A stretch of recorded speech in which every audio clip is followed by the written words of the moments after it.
49. The last president inaugurated in the United States. The span of terrible days after the global comms blackout when the world was reshaped. The number of strange supernatural phenomena that appear around the globe. You're listening to The 49, the new series by Andrew Kooman. Get the content right in your inbox when you subscribe at the49.substack.com. Make sure you subscribe so you don't miss an episode. Welcome to the world of The 49.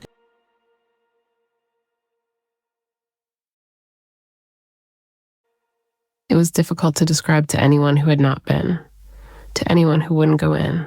When the first Foz emerged, so many did. They were drawn like moths to flame, like hyenas to water.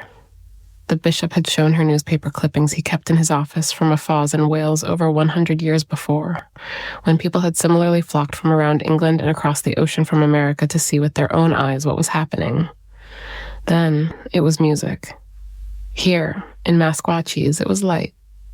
There was, of course, music too. Different Foz around the world had different characteristics.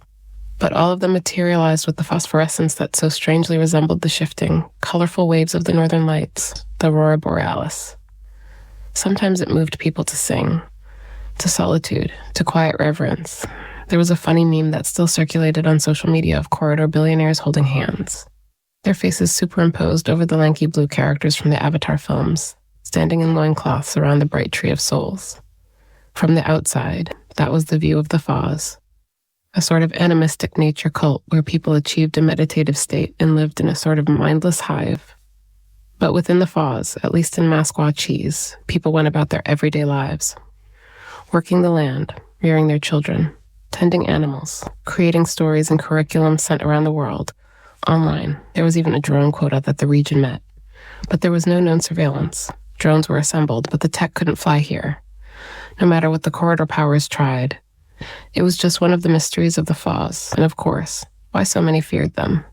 Some corridor leaders assumed they were hubs for the surge where vigilantes and opposition organized.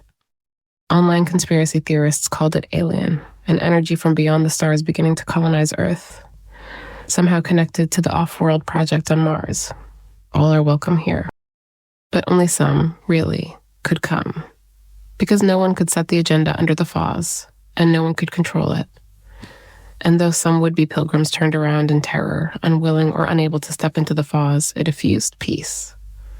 For most, Masquatchees and the other reported Foz around the globe were locations of refuge, spiritual asylum, an escape from whatever the hell was happening in the corridors, whatever the hell had been taking place ever since Paris. And the Gov, somehow, could live with it, didn't fight it. Boyer knew he feared it. And rightly so. He needed what was under the land, and the elders, despite what so many thought of them on the outside, knew it too. Boyer smiled as she imagined how the Make It Happen Gov must feel as he eyed the enormous lithium deposits under layers of ground on those rich farm fields. The irony that the nanobolt batteries she'd helped deliver were sent to the very land that Corridor West longed to annex so it could mine the material essential for the batteries that powered the planets, made more essential since the Tunco mine in Manitoba was attacked and extraction halted. When Australia and China's mines were wiped off the map, battery production globally slammed to a stop. As the EV caravan made its way back toward the corridor, the lithium tungsten batteries and crates of non-perishables delivered. Boyer relaxed. Despite the instructions to return immediately, Boyer had decided to enter the Foz. She couldn't resist. The power in the place pulled her, like she was a smartphone without charge. Even 10 minutes within the Foz would refresh her, she told herself. 10 hours later, she had emerged, refreshed, and aware of who she had to see, what she had to do. The attack happened at 9:02 a.m. in broad daylight.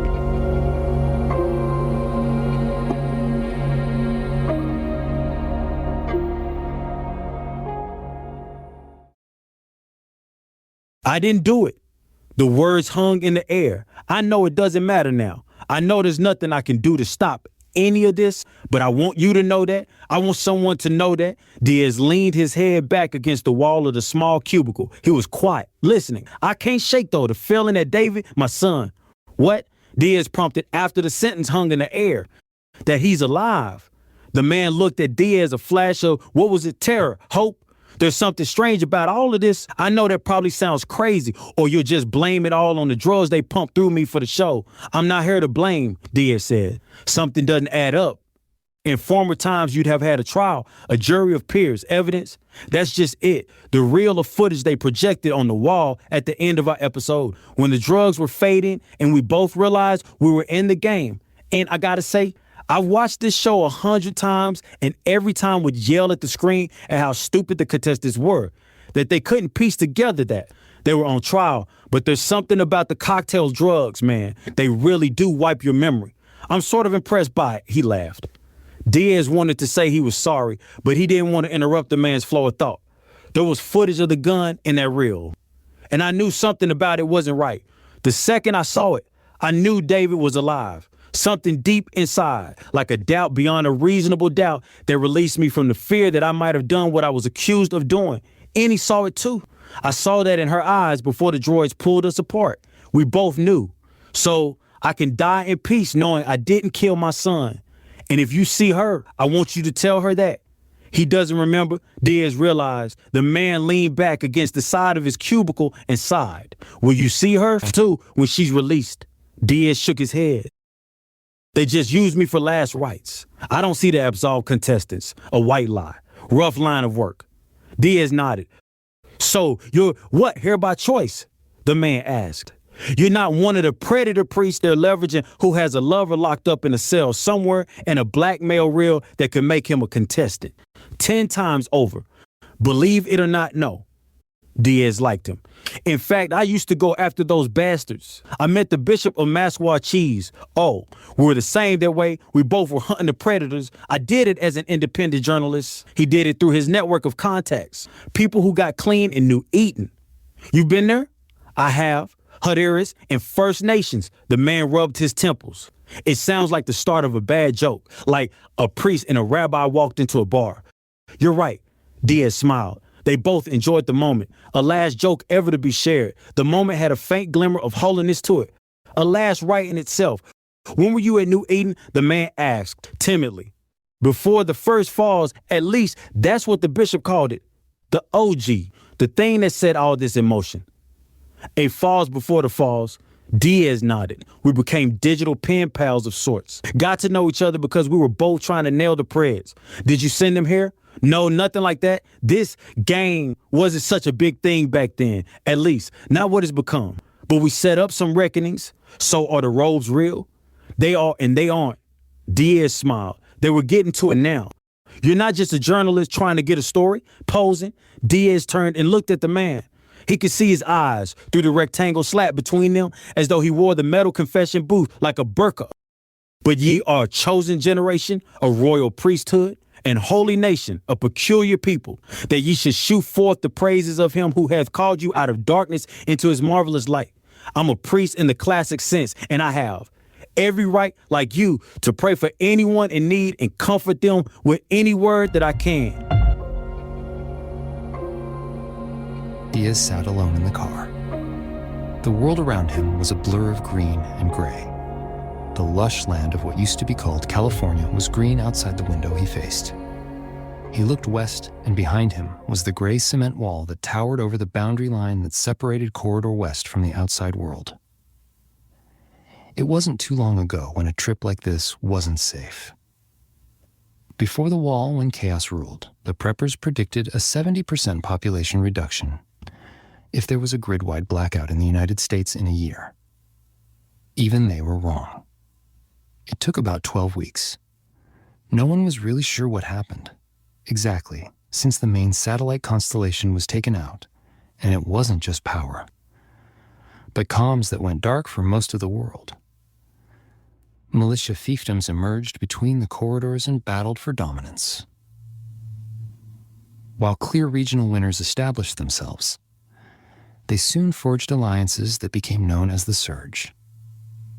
The social media prophets and conspiracy theorists warning the world that transnational elites were taking over the world weren't totally wrong. They weren't entirely right. Europe was captured by so many decades of self-flagellating policy. Their birth rate, which they treated like a golf score, lowering it year over year, put them in the perfect position for takeover. Anything that would reverse the trend toward doom. Wealthy elites filled the void. But in North America, it wasn't so much a decades-long plan hatched in rooms furnished by minimalist designers at European conferences that was enacted overnight. It was fast-acting billionaires who read the room and were able to mobilize, who convinced fellow billionaires they needed to act quickly to protect social collapse. Do what was wrong to do what was right. Like every heroic antagonist on every popular action film, the humanist values the West was accustomed to were temporarily abandoned. But they were aware they could quickly return to and restore liberal values and perhaps build an ideal world. Once order was restored. That's what we all told ourselves. What we had to believe, Diaz thought as he watched the new world blur by from his seat. Their power was protected by the very security apparatus so enmeshed in the state since 9/11. But the security state wasn't smart enough to seize total power. They had the idea, but didn't have the brains to pull it off. Nerds ascended. Autists with the tech knowledge. The kids who learned to code instead of playing baseball made the difference, and maybe even saved the world. It could have been a nuclear holocaust, but balance of high tech and military power made a safer, freer world. At least in Corridor West. After the darkness, the dystopian future humanity feared through all its speculative fiction, turns out, needed engineers who found a way to co-rule without falling completely and stereotypically into fascist or totalitarian nightmares. Blockchain. The marriage of cottage industry to high-tech manufacturing, basic income, paid and abundant housing as a result of the population purge. All these things made a sort of utopia. Then Operation Space Nuke changed everything. It took the threat of nuclear war off the table, for good. Just not in time to save Paris or Beijing. Diaz was about to enter the main tunnel, where the loop would really pick up speed and shuttle him back to his home base at 49. His mind matched the velocity of the train. But it didn't move in a straight line. It spun in circles. And his heart, it beat fast. Confession Day always put him through the paces. His mind would walk through the timeline of the recent past, as though by working through what happened, he could stop it. It was as futile as stepping onto the track of the loop to stop the fast-moving train. He knew he did it to push away the intimate moments of the confessions. Most often he was a punching bag in those small rooms. The landing place for the turmoil and grief of the hardened hearts and even harder souls who were about to die. Men and women whose crimes were egregious and needed justice. He looked for ways to listen, to share a word of grace. The inside pocket of his jacket seemed to burn. He relived the moments after he stepped out of the chamber with the man. He'd felt spent. Jonas, as it turned out, was a talker. He learned the man's name over the course of his confession, and much about his life. He took his time, and Diaz couldn't blame him. If it was his last earthly conversation, he knew he might run out the clock too.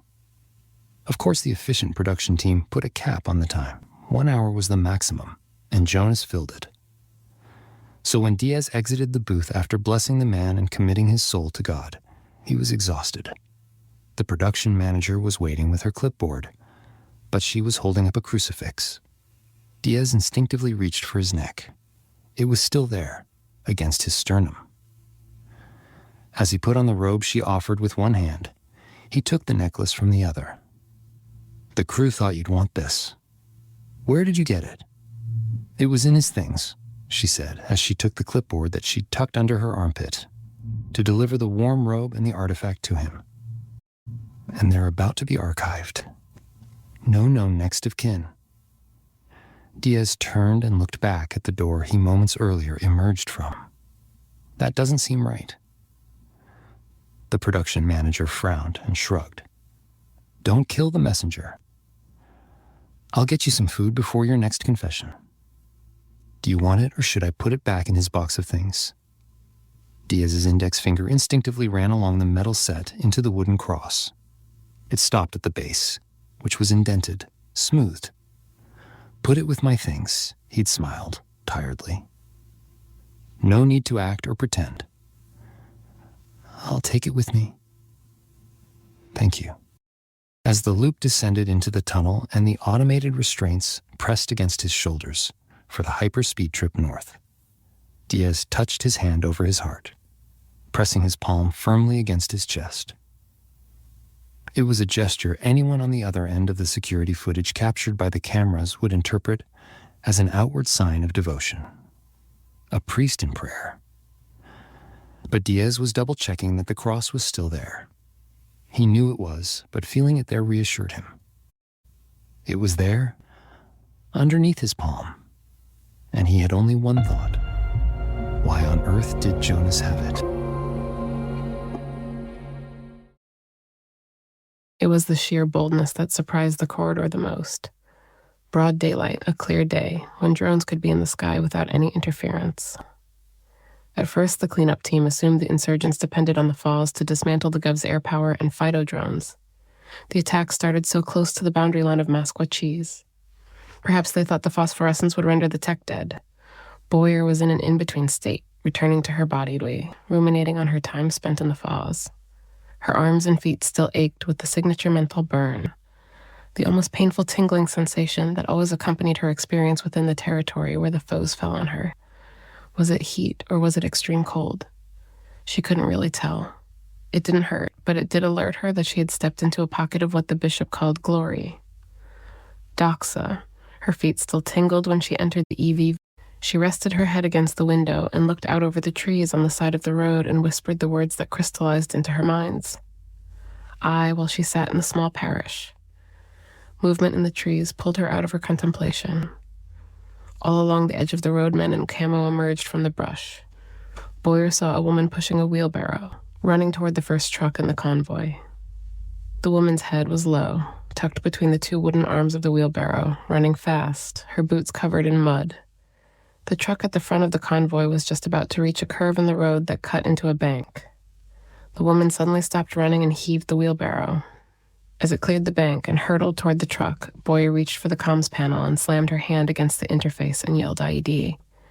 But the words were lost to the first explosion, which ripped through the quiet, electric-powered hum of the convoy and tore into the metal skeleton of the first transport truck.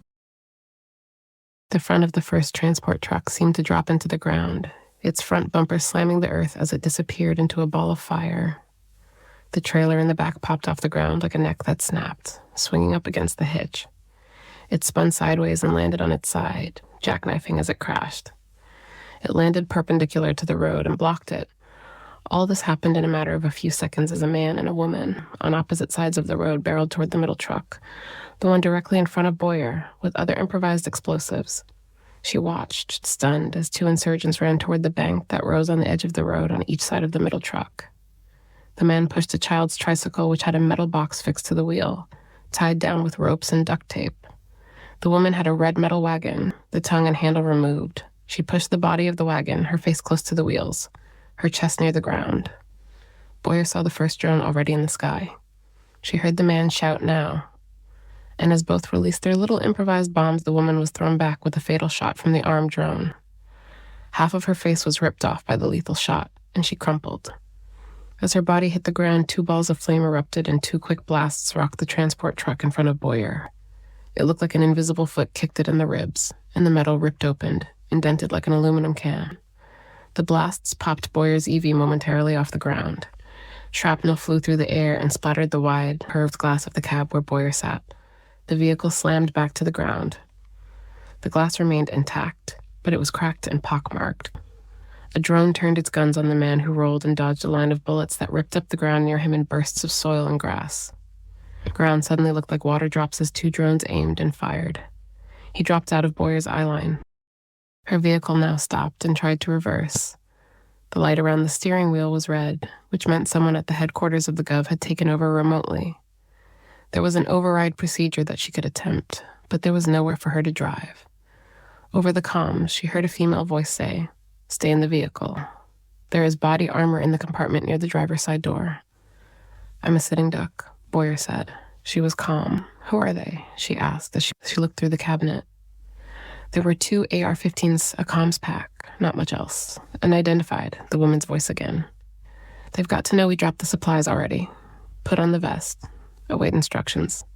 Boyer reached into the cabinet in front of her and grabbed the Kevlar vest. As she was pulling it on, she saw 3 more drones appear above her. She scanned the line of trees where she saw the men and women appear in camo, but they were nowhere to be seen. The 3 drones dropped near the trucks and scanned the area. 3 more appeared from over the trees. All surveillance drones, all armed. Suddenly they all stopped, turned, and slowly floated up above the carnage of the vehicles in front of her, like they became a unified, sentient being. They moved into circular formation, hovering about 20 feet above the first EV, and slowly moved toward the trees. Boyer grabbed the door handle and pulled. It wouldn't budge. Let me out of here. Stay in the vehicle until further notice. As the comms went quiet, the circle of 6 drones dropped from the sky and slammed into the ground. They looked like stunned fish. Pulled out of water as they flopped, attempting to get back into the air, but stopped by some sort of net. The net pulled tighter against the drones and yanked them off the ground. It spun like a skipping rope that suddenly pulled taut. The blades of the drones hummed and spun until they could no longer move, caught as they were in the material of the net. 6 people in camo appeared from the ground, where they hid under a carpet of grass. They reached up through the mesh, each with a tool in their hands, expertly opened the panels on the underside of each drone and powered the drones down. 2 more people emerged from the trees on each side of the rope and removed the netting. Together, they formed a circle, unlike the formation of the drones in the sky, and each went to a drone. 6 more people slipped out of the trees and ran to them to help their compatriots manhandle the drones, which were heavy and near impossible for one man to carry. Boyer marveled at the feat, what until today had been impossible for the surge. And she had witnessed it firsthand. But before she could think about what it all meant, she was interrupted by the tap on the glass of the cracked passenger side door. 2 masked figures in camouflage stood at the door. They both pointed rifles at her head.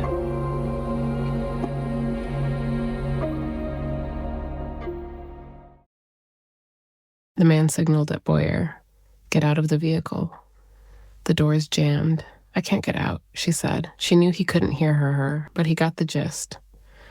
Over the intercom, she heard the woman's voice from the 49th between pops of static. "Remain. Convoy. Do not. The vehicle. We. Not. You protection if. Leave." Someone was trying to jam their comms. With the drones down, it was possible. "You call this protection?" Boyer asked. "Do you see the masked gunmen with AR-15s? They're trained on me." A group of about a dozen insurgents nabbed the drones. They used some sort of net. She couldn't be sure what headquarters heard, or if it was just her signal that was disrupted. She tried to convey as much intel as she could. "Body armor." The woman's voice returned. Through static, Boyer heard, "Locator." The man on the other side of the glass signaled for her to step back. The other placed a rectangular pack on the door handle. The first man yelled at her again and signaled for her to move. Boyer jumped back and ducked behind a seat bench as the small explosive device detonated. The cab rocked and more glass shattered. The door blew back on its hinge, leaving a crack wide enough for the man to gain purchase. He started to pull at it. His accomplice joined and they found a rhythm, heaving at it in the same motion. Their 4 hands pried it off its hinge. "Exit the vehicle." The man's voice was calm, but muffled by the mask. Boyer didn't move. "This is a supplier envoy, a peace offering," Boyer said, raising her arms instinctively. The barrels of both guns were leveled at her chest. "Nothing from behind that wall is peaceful," the second masked man said.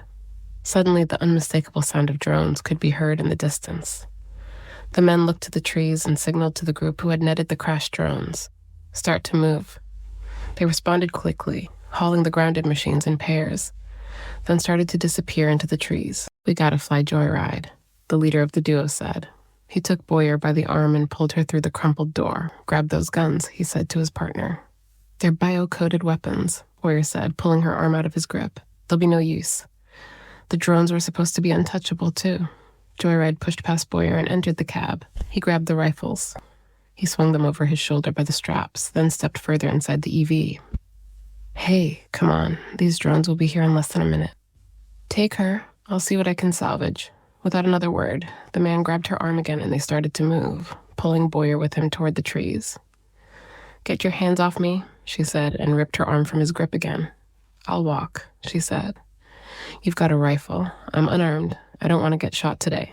He could see she meant it and wasn't afraid. She's a spicy one. Foxtrot, Joyride said from somewhere in the EV. The man looked up at the sky. The swarm of drones was closer. Start running. There's a tunnel at the edge of the trees. He pointed the way with the barrel of his rifle. No funny business. Boyer nodded acknowledgement. None. They both started to jog. Joyride yelled over his shoulder. Get moving, bro. You've got 30. The hum of the drones was loud now in the treetops. The otherworldly tone, its pitch higher and louder than a swarm of bees, put her on edge. It was a sound people had learned to live with since the corridor security state became a reality. In the same way as a kid, Boyer could guess how close the train was to town by the sound of its long, mournful horn in the night. So too could she and anyone else inside or outside the walls gauge the distance of a drone. Up ahead was a round shrub of wild roses. As they approached the distinct pink provincial flower, she felt the man's hand on the base of her head. He was pushing her down. They were on their knees now, crawling into a small hole set into the bank. It's a tight opening, but it widens after about 20 feet, he said, almost shouting. The hum of the drones was overbearing. Now they were overhead. Go, go, go. Boyer went first and scrambled. A strap of her body armor caught on something and Foxtrot slammed into her from behind. Keep moving. I'm stuck, she said through clenched teeth. She felt his arm on her side, her shoulder. He found the snag and yanked. Boyer screamed in pain as her shoulder popped out of joint. But she was unstuck and could move. They scrambled for a few more feet, then both stopped at the sound of gunfire outside. It echoed within the confines of the small, dark tunnel. Hundreds of rounds of lethal shrapnel unloaded in a matter of seconds. Foxtrot looked over his shoulder, held his breath.